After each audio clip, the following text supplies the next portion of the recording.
అంటే పాత రోజుల్లో అంటే ఓల్డెన్ డేస్లోనే వెంకటేష్ పద్మావతమ్మ అనే పుణ్య దంపతులకి రాము అనే ఒక అబ్బాయి ఒకే సంతానం సార్. 8 సంవత్సరాల వయసు. ఆ అబ్బాయి ఇంటికి వచ్చి చెప్పాడు, స్నేహితులతో ఆడుకుంటూ ఉంటే ఫ్రెండ్స్ అన్నారు, రే మేము సర్కస్కి వెళ్తున్నాం, నువ్వు వస్తావంటే ఇంటికి వచ్చి చెప్పాడు. వెంకటేష్ మేస్త్రి పని చేస్తాడు, ఆయన ఆమె హౌస్ వైఫ్. ఇద్దరు ఏం చేస్తారు, సరే బిడ్డ అడిగారు కదని సర్కస్ తీసుకెళ్తారు సార్. రిటర్న్లో వస్తూ ఉంటే సర్కస్ చూసిన తర్వాత రిటర్న్లో వస్తూ ఉంటే దురదృష్టం కొద్దీ రోడ్డు ప్రమాదంలో వెంకటేష్ చనిపోతాడు సార్. అయ్యో. పద్మావతమ్మకు చూపు కోల్పోతుంది. ఆమె భిక్షాటం చేసి బిడ్డను పోషిస్తుంటే ఆ గ్రామంలో ఉన్నటువంటి ఒక సర్పంచ్ గారు, వీళ్ళు కొంత ఏం చెప్తారంటే, అమ్మ ఇప్పుడు బిడ్డకు ప్రైమరీ ఎడ్యుకేషన్ అయిపోయింది, హై స్కూల్ పట్టణంలో పెట్టి హాస్టల్లో పెడతానంటే సరే నాయన అంటే, ఈమె బిడ్డ వాయిస్ విందామని హాస్టల్కి వెళ్తుంది సార్. చూపలేదు కదా సార్. అక్కడ స్నేహితులు అంటారే, మీ ఎవరో భిక్షగత వచ్చింది, ఎవరో గుడ్డిది వచ్చిందని చెప్పి వీళ్ళు సరే సార్ అంటే ఆ రకంగా మనం అనొద్దు, అంటే గుడ్డి అనరాదు మనం, సారీ సార్, ఎందుకంటే ఒక చూపు లేని వ్యక్తిని అన్ని ఆ రకంగా పిల్లలు అంటారు కదా సార్, అనేస్తారు తెలియకుండా. సరే ఒక భిక్షగత్త ఏదో రకరకాల వ్యంగ్యంగా మాట్లాడితే అబ్బాయి ఫీల్ అయ్యి, అమ్మ నువ్వు రావద్దు అంటాడు. తల్లి ప్రాణం కదా సార్, మళ్ళా వెళ్తుంది. మనం రావద్దు అంటారు, మళ్ళా వెళ్తాడు, నువ్వు రావద్దు అంటాడు. కఠినంగా చెప్తాడు పరుషంగా, నువ్వు వచ్చినట్టు నేను సచ్చినంత ఒట్టు అని చెప్తే సరేలే బాగుంటే సార్ ఆగిపోతుంది. ఇతంది 10th అయింది, ఇంటర్ అయింది, డిగ్రీ అయింది, తర్వాత ఒక మంచి గ్రూప్ 1 పోస్ట్ వస్తుంది, పట్టణంలో బంగ్లా ఇస్తారు, టౌన్లో సార్. ఇద్దరు మ్యారేజ్ చేసుకుని 2 బిడ్డలతో సంతోషంగా ఉన్న విషయాన్ని ఆయన పెద్దాయన వచ్చి, అమ్మ నీ కొడుకు స్టేజ్కి వచ్చాడంటే, అవునా నాయన ఫోన్లే సంతోషం అని చెప్తుంది. పోదాం రామ్మ అంటే, వద్దన్నా నేను ఎందుకు వచ్చేదంటే, ఏమ్మా ఎప్పుడో ఏమో అన్నాడు, ఇప్పుడు ఎంత అవుతుందా అని చెప్తాను సార్. సరే వెంటనే ఆయన కారులో తీసుకుపోయి బంగ్లా మొత్తం నిలబెట్టి, ఇదేమ్మా అని బిడ్డిల్లు సెక్యూరిటీ అని చెప్తాడు, నాన్న లోపల తీసుకోబో అని చెప్పేసి, నాకు పని ఉందమ్మా అని వెళ్ళిపోతాడు. ఈమె లోపలికి ఎంటర్ అవ్వగానే పిల్లలు చూసి, డాడీ ఎవరో పిచ్చిది వచ్చింది అంటారు సార్. ఈయన మళ్ళా టెంప్ట్ అయ్యి, అదే టెంప్ట్, నువ్వు ఎందుకు వచ్చావు మళ్ళీ నా లైఫ్ లేకున్నావు అని చెప్పి, మర్యాదగా బయటకు అని చెప్పి గట్టిగా దబాయిస్తాడు. సెక్యూరిటీ చెప్పి బయట పంపించేసే బయట అంటాడు. నాయన రాము ఉంటే కూడా సార్, అతను బయట గేటు వరకు సెక్యూరిటీ తీసుకొచ్చినప్పుడు కింద పడి కొద్ది బ్లడ్ ఇంజరీ కూడా అవుతుంది సార్. చెట్టు కింద కూర్చొని ఏడుస్తూ ఉంటే సమయానికి మళ్ళీ ఆయన వెంటనే వచ్చేస్తాడు, ఏదో పని అయిపోయి. ఏం జరిగిందమ్మంటే, ఇది నాన్న జరిగింది అంటారు.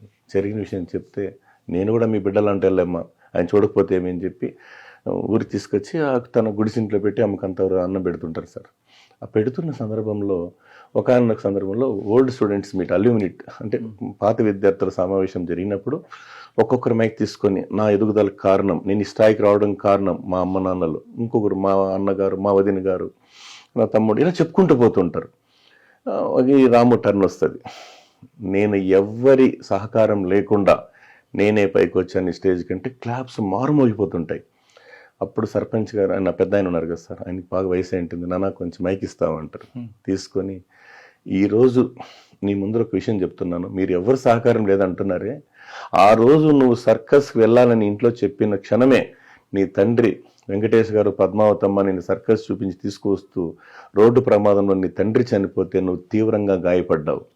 అదే సమయానికి వెంటనే నీ తల్లి నిన్ను కాపాడుకోవాలని హుటాహుటిన పట్నం తీసుకుపోయి డాక్టర్ గారికి చూపిస్తే, అమ్మ గంటల వ్యవధిలో నీ బిడ్డకు ఆపరేషన్ చేసి కళ్ళు పెట్టకపోతే శాశ్వతంగా చూపురాదని చెప్పినప్పుడు ఆ తల్లి మరుక్షణమే డిక్లరేషన్ ఫారం ఇమ్మని చెప్పి సంతకం పెట్టి, అయ్యా నేను అస్తమిస్తున్న సూర్యుడిని, నా బిడ్డ ఉదయించే సూర్యుడు అని చెప్పి, వెంటనే ఏ మాత్రం ఆలస్యం చేయకుండా నా కళ్ళు తీసి నా బిడ్డకు పెట్టండి అని చెప్పినటువంటి మహాతల్లి ఎవ్వరికీ చెప్పొద్దని నా దగ్గర ప్రమాణం చేయించుకునిందయ్యా.